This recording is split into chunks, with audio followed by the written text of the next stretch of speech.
বলতে যাচ্ছেন বান্দারে, জমিন ছেড়ে কি তোমরা পালাবে? তোমরা কি আসমান ছেড়ে পালাবে? জমিনে কি তোমরা থাকবে না? আমি আল্লাহ রাব্বুল আলামিনের ভয়ে, আমি আল্লাহ রাব্বুল আলামিনের ইবাদতের ভয়ে তোমরা কি জমিন ছেড়ে চলে যাবে?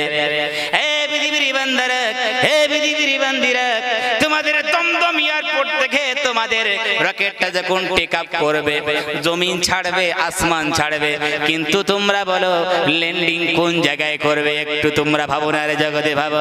পৃথিবীর বান্দারা, এই পৃথিবীর বান্দিরা, এই রকেটটা ল্যান্ডিং যেই জায়গায় করবে, সেই জায়গায় আমি রব্বুল আলামিনের রাজত্ব। জোরে কান সুবহানাল্লাহ।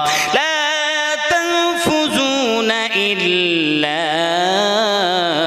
বিসুলতান। হে পৃথিবীর বান্দারা, লা তানফুজুনা ইল্লা বিসুলতান, তোমরা জমিন ছেড়ে আসমান ছেড়ে কোন জায়গায় যাবে? সেই জায়গায় আমার সালতানাত, আমার রাজত্ব। তাহলে আল্লাহ রাজত্ব, আল্লাহর সালতানাত, আল্লাহ সুবহানাহু ওয়া তাআলার সব ইবাদত করতে হবে। তাহলে কার? জোরে কার? আল্লাহ সুবহানাহু ওয়া তাআলার ইবাদত করতে